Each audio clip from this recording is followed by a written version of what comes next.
It is good to see still a lot of people sitting through the final session. I welcome you all to this final discussion. Before we take questions from the House, I would like to ask few questions to my fellow speakers and, of course, from INFI. Uh, we have seen that the efforts of the corporates has been just focused in one area, either it is education or healthcare, etc. But how do corporates evaluate whether the funds which they have earmarked and given out, whether it is effectively utilized, and is there any mechanism you have put in place, and what is that your approach to CSR is all about? Sure. I think, can you hear me? It was Vallabh Bansali who said recently, I know somebody here said some CFO wants to give a check to the Prime Minister's Relief Fund, right? He talked about the inflection point of CSR being this 2% mandated or recommended limit that the government has come out with. His point was, see, we know how corporates run their business, right? It's all based on numbers, metrics, and profitability and stuff like that. And he said, if this and we know how they run their CSR programs as well, right? If you look at how Premji does his grants and how he measures, it's always about what am I getting for each penny that I'm spending, right? The same way how you measure your ROI in your business. Similarly, if you look at how Bill Gates runs his foundation, right? It's based on, he runs it like a business, right? He pays top dollars for his employees in the foundation, and he expects corporate kind of results. So the way Vallabh Bansali was looking at this was, so what you are getting is not just this 2% of profits. What you are getting is 2% of that organization's strength in creating an impact in whatever area they choose to get involved in, be it education, be it health. I think we are looking at things like that Samarpan, right, which is visually challenged children. How do you take care of them? And we used to get them to our corporate events also to come and perform and stuff like that. So what I'm saying is, it is not just going to be the money that they spend. They are going to look at the returns, how they look at their ROIs in their business. That's it. So the goal can be, how much does it, if you take education, for example, right? How many children am I educating? What is the cost of that education per child? Am I bringing it down? And I think that is where social enterprises can, come in and make a big difference. For example, Umesh couldn't be here. He's running the Hippocampus, learning centers in rural India, where the idea is give, I wouldn't say world-class education, right? The best-in-class education in pre-KG and after school at the lowest possible price points, right? And there is no compromise in the quality of education that is going to be provided, but can I provide it in the lowest possible point? Possible price point, right? So that is where I would say social enterprises can create a big difference, because companies are going to look at the CSR spend, the ROI from the CSR spend, just as they look at the returns from their business investments. So here is an opportunity to make the difference.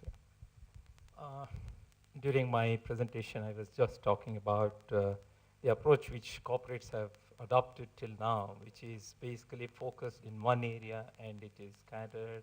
You don't see the impact which really needs to be there, because the migration to cities have been happening because we are not able to create alternative ecosystem where people can live in villages, see that their living standards improve. They need not migrate to cities. At the same time,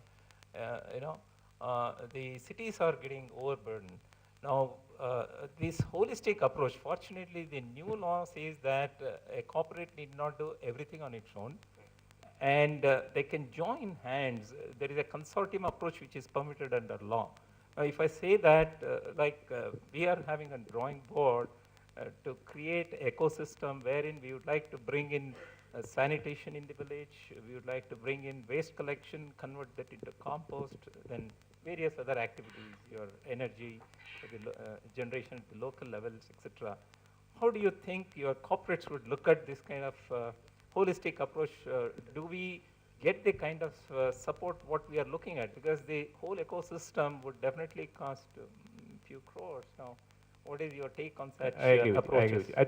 I think today you are right. Today the way they look at it is, it may be the pet project of the foundation's head, right? Whoever is running the foundation from the or the CSR activity from that corporate. I think we will get there, right? What you're looking at as a holistic, impact in a region that we operate in, because yeah, many of them still look at it tactically, right? For example, if they want to donate computers to the schools, what they would do is they will give it to the schools where their employees' children may get admission or whatever, right? So it is tactical. But I think the other question on migration to the cities and stuff like that, right? For example, some of the MNCs here, right, who may be going into the rural areas for sourcing, right? Be it Tesco, be it Target, or any of them, right? If they are going to look at the rural India for sourcing for commodities or whatever, they do want to give it back to those areas, right? So, for example, one of them did look at setting up a call center or a BPO center in the villages, right, from where they are likely to source. So they didn't want to just exploit that place and not create enough value or whatever. But yeah, the overall impact that you're looking at, right, which is the right way to look at the development model, they may be ready to do it in the regions that they operate in, but today it may be discrete projects. It's going to take a little bit of evangelizing with them to make sure they look at it more holistically rather than these discrete projects that happen today. Exactly. Now, I'm sure morning session we had a lot of presentations from social entrepreneurs. They were worried, where are the funds coming from? Our friend here clearly says that yes, we are going to support such activities. That's a great thing. Coming to JSW, I'm very happy that you have created rural BPO. So obviously, the the Chinese saying, don't, feed fish, you teach a person how to fish. I think that's a great, idea of what you have taken forward. Now, what are the other areas you're looking at apart from this BPO kind of operation? BPO happens to be one of our projects. It's one of our flagship projects because this project has the highest impact because this creates mass scale employment. If you open up a tailoring unit, that can also give a lot of employment. But what the difference that we have seen, we also have a tailoring unit. But this is why this rural BPO is successful, because this is directly linked to the dignity of women.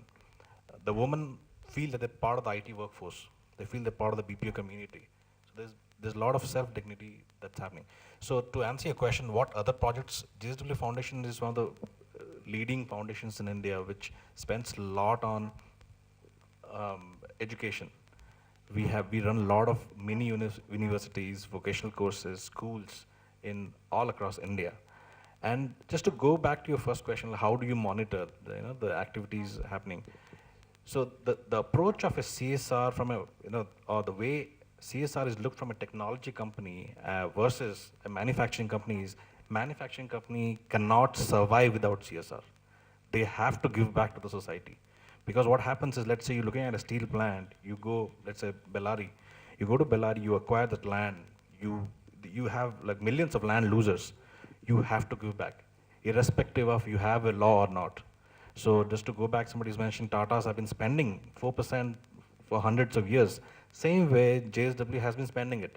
They don't care there's a law or not. We have to give back to society. Otherwise, any manufacturing unit, if you look at all this unrest that is happening across India, Vedanta has been kicked out, POSCO has not been allowed. You see Jindal's, a lot of steel plants getting closed, Tata's not allowed. This is somewhere linked to, are you giving back to the community or not? How do they perceive you? So the best way to audit is your self-audit. Because that is your money that is going into, so why won't you spend it? You would spend it. So going back to your question as to what other areas we are spending on, there's livelihood programs, there's women empowerment, there's healthcare, there's malnutrition programs, and the biggest would be obviously education. My friend, young friend, is it event management? Yeah, I think morning again we were seeing that social entrepreneurs were telling, where is money for my marketing? I think our event manager would be a brand builder for such social enterprises. He has already offered that if you are organizing any events, I'm going to be there to support you. Anything else you want to share on this? I can say yes, if there anything is there where the society can rise, the people can rise, there I can personally can give it back to the society. I'm not as big as Jindal and as big as my friend's company, but yes, as my personal, as a human, my responsibility. If I can give it back, I love to do that with honor, with pleasure. That's great to hear.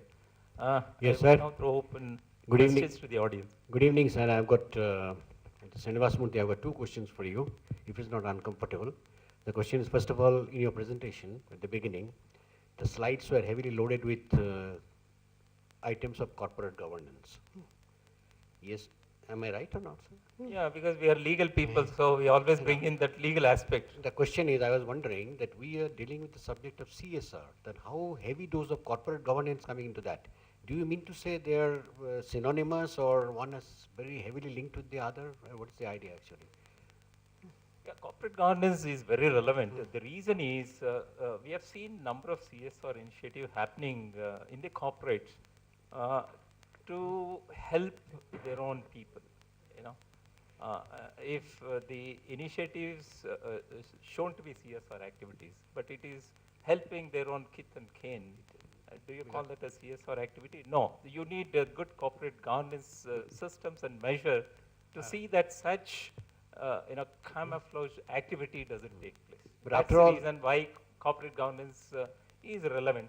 In fact, the legislation also now has mandated that the CSR committee should have an independent director who is not connected with the management.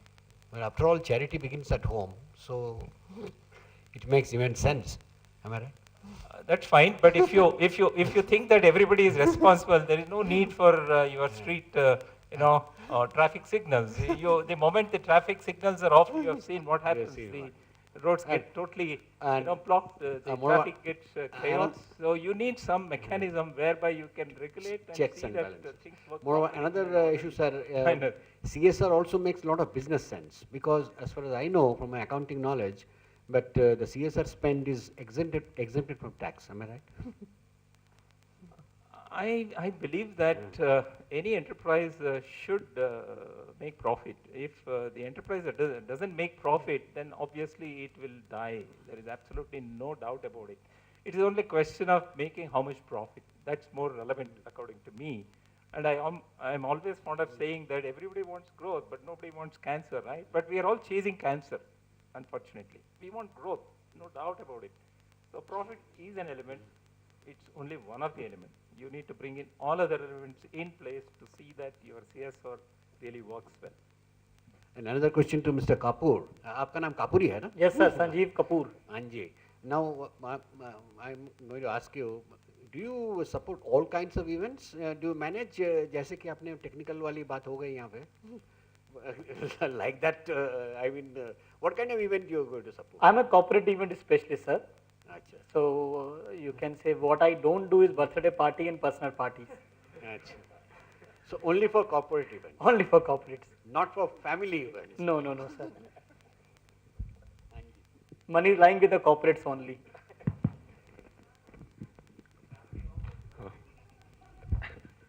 If they can afford me, I don't mind. Hi, good evening to everybody. Sir, had a question. So, when we say that social enterprises have such a huge opportunity now to expand or contribute meaningfully to the society, I'm trying to understand how do corporates qualify a particular enterprise as a social enterprise, to which they can attribute their CSR spending. For example, me and a couple of our friends are running a small firm which concentrates on education, where we sell some kind of a software platform to schools, which helps them to train their teachers.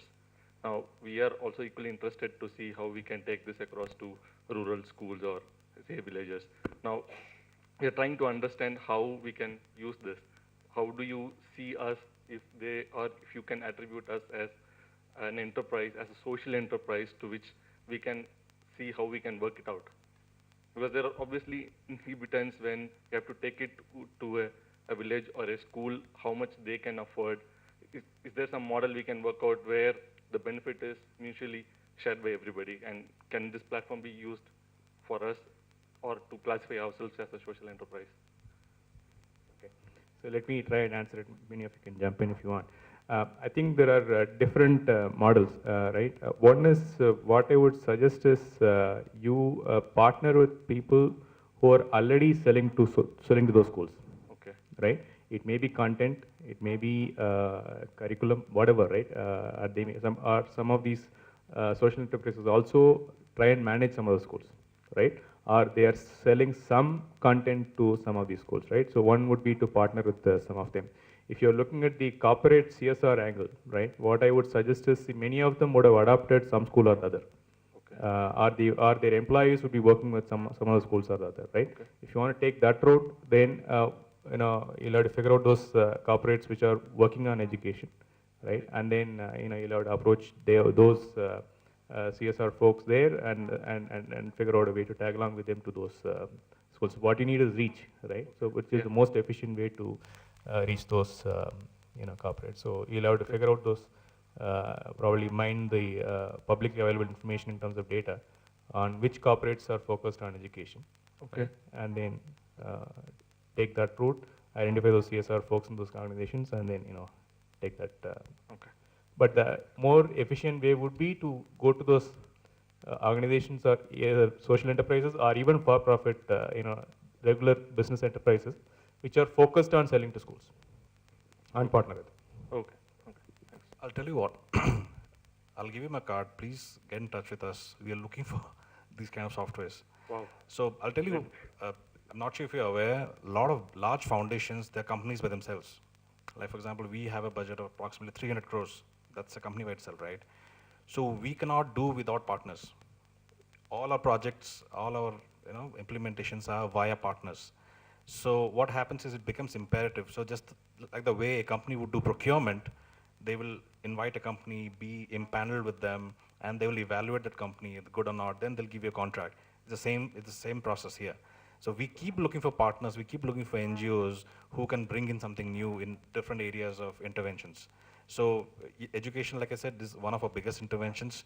We keep looking for partners, we keep looking for startups. In fact, glad to report that JSW Foundation has an incubator cell which takes ideas on agriculture, on education, on solar power and all that, and we give them grant or funds to nurture them and allow them to spin off on their own. So please stay in touch with us. Wonderful. Thank you very much. Thank you. Yeah, hi. I think this is more on CSR, and I'll have to plead my ignorance if I'm asking the wrong question, but usually CSR activities of any large organization is in the direction of their line of business. And like one of our panelists here said that they do look at CSR as their ROI thing. So we had somebody speak in the morning that, whom can I fund? A young 21-year-old girl or a 60-year-old woman. So what about the 60-year-old women? And, if CSR for corporates is an ROI and it's in the same line of business, like probably, like I think one of the other speakers said that they're trying to tie up with DHL, and DHL will, kind of ship it for free. And can that actually be counted for CSR? Because it's just I think you can agree, it's just a sheet here and a there that they can show, So what it actually, I'm sorry to touch upon a larger subject in this question, but I think we really, I at least want an answer for this. What's your question? Yeah, thank you. I know I needed to explain this, but the line of business that they are in is CSR. Can the CSR activities in the same line of business can be actually counted as a CSR activity? I think I would like to just answer this. Yes, it's a very valid point, because we have seen that large corporates, for their own benefit many times, they set up facilities where they impart skill, development programs, conduct skill development programs so that the employee requirements in that area will be a catchment area. Now, that kind of activity is not really CSR. What I would like to look at is a development of a particular village or town where it should be self-sustaining. Now, that is the model, what I would like to call it as CSR. Otherwise, I don't think it is really a CSR activity per se. It may be a donation charity for some activity, that's all.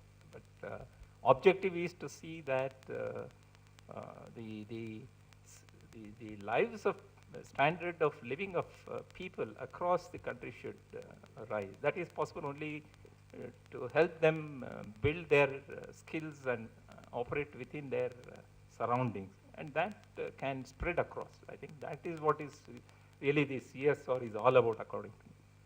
Just to give you an example, coming back to the JSW group, we have an IT company, we have a steel company, right? So steel company wants to do CSR and let's say they want to establish a huge training institute. They cannot give the computers order to the IT company. So it means in taking the money from the left pocket and putting it in the right pocket. So that is actually not CSR. So he's perfectly right. So the money cannot rotate within your company. It cannot be to an activity which is funding your own somewhere, directly or indirectly to your own company. It has to go directly to the beneficiaries, which is your community. I don't know if it answers your question. I have a question for the panel. This is Chinmay. My question is, what does it take for corporates and social enterprise to really come together? My study indicates that still now there are hardly any examples of both of these entities partnering, although theoretically they seem to be beautifully aligned. Okay, I think one is, I think somebody had come up with that CSR Next platform or whatever, right?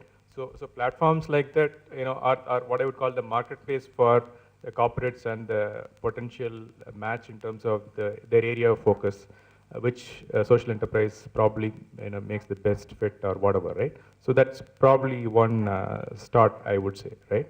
I think there's probably an opportunity right there for another social enterprise to come in and say, like, here is what.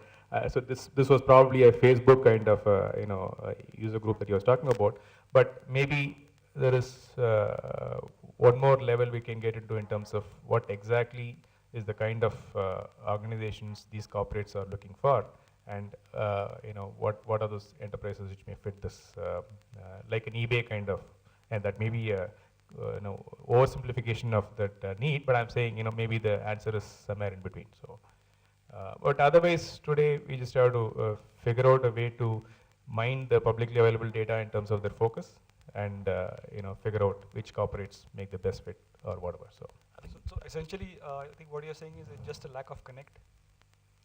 yeah, and see, the one is connect. The second one is the trust also, right? Like one of the reasons corporates want to cut a check for the PM's relief fund is they don't know whether they can trust that NGO or not, or that may happen with the social enterprise as well, right?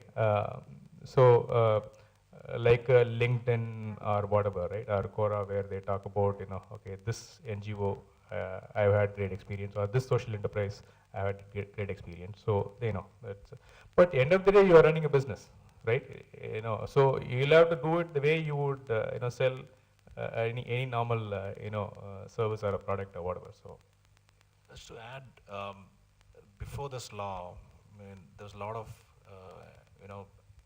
self-driven CSR happening. There was no audit, or there was no governing. Correct me if I'm wrong. So after this law, everybody's pushed to do CSR, to make it public, to make declarations. So they cannot do it alone. I can tell you, like I said, our foundation keeps on looking for social enterprises who can partner in different areas of intervention. I'm aware of so many other technology companies, like for example, I'm a member of NASCOM Foundation. I know so many of my counterparts, they keep looking for such social enterprises who can come and partner with us. So maybe that kind of a platform that he was talking about, that is not existing today, where the corporates can talk to social enterprises and vice versa. So that platform needs to get developed. Now what's happening is all maybe word of mouth, or what we come to know in the media, then we reach out to some social enterprises, but that platform is not available to interact. I think entirely so is providing that platform, and I think you can engage with us and continue this journey. And I In think fact, I wanted to add that this entirely so initiative, the conclave, the people who have assembled here, they're all very serious. And you need not search anywhere. You get people here. All that you need to do is Absolutely. involve them. That is what I see going forward. I think conclaves like this probably will take it to next level. Just one more quick point is that I think before this discussion, I'm not sure if you are there, but we are also running a business plan contest for specifically for social enterprises. And as Karmesh has put that we are also running an incubation center, we might also want to explore an opportunity where you might want to at least look at those ideas and see if it fits with your agenda. Most welcome. Thank you. Hi, this is Anirudh. I have a question which is more academic in nature. It's often said that companies imitate countries, or countries imitate individuals. I mean, in a broader context. So, is there a kind of pattern which you see between countries or cultures? Like, say, for example, would Indian companies embrace CSR more readily than, say, some other culture? Is there a cultural context to the whole idea of CSR? Okay, so I think in the West, right, this whole volunteering is part of their, DNA, I would say, right? If you look at many of the, for example, the American corporates, right, the employees going and building somebody's house over a weekend, right? That's like a mainstream activity, right? And as volunteering time or whatever, right? You're probably seeing that now. For example, Infosys announced a sabbatical program where they'll pay the person's salary if they're going to go and work with a recognized NGO that they empaneled or whatever for an year or whatever, right? They were ready to give that time off or whatever. So I think that is coming here. See, the other thing is what is the social responsibility, right? In the West, it's what do you call the nuclear families, right? Indian context, you support your extended family also, right? So so that there is a different connotation of what you consider as social responsibility versus depending on the cultures as well. So yes, West is definitely more mature in that as mainstream activity, social responsibility being a mainstream activity. Probably here it is taking off now. So I think fantastic question. Rightly mentioned, West, they are givers. If you look at the leading economies, they all come from the West. Japan, Switzerland, US, UK, they give to countries, they give to society. Indians, third world nations, all takers. We've been receiving all this while. So now that this industrialization has happened and we are on the path of progress, so we are yet to assimilate and adopt that culture of giving. So that's why this law was required, that you force somebody to give. So I think fantastic question. My name is Saurabh. I would like to ask my first question of the day as an audience. So we have been hearing the terms management consultant, business consultant, financial consultant, HR consultant, and there are firms also. But there are no as a CSR consultant, or very rare. So how do you see that shaping up in the future, and how can a person can have career into that field? Yeah, I mean, to be a consultant here in this space, I think you need to have a broad bandwidth, because you're not only just implementing certain things, you need to see that you comply with law, you need to comply with your various audits and reporting systems, then the assessment of the implementing agencies, whether they are doing the right things. So obviously, the background matters here. And it is a pool. It is a pool. It has to be a group of people, like-minded people joining hands from various disciplines so that you can implement it effectively. That is what is required here. Okay. Thank you.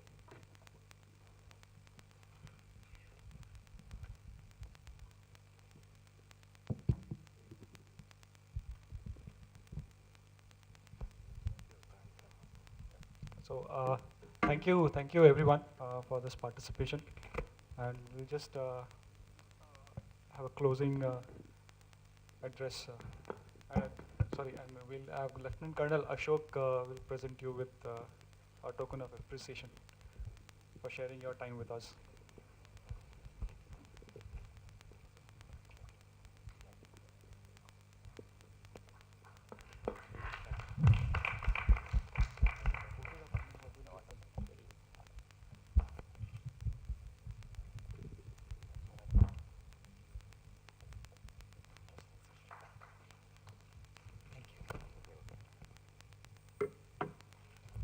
Thank you, sir. I want all of you a couple of minutes out here. Okay. One request to all of you, if you can come over, we'll have a group photograph of all of you together.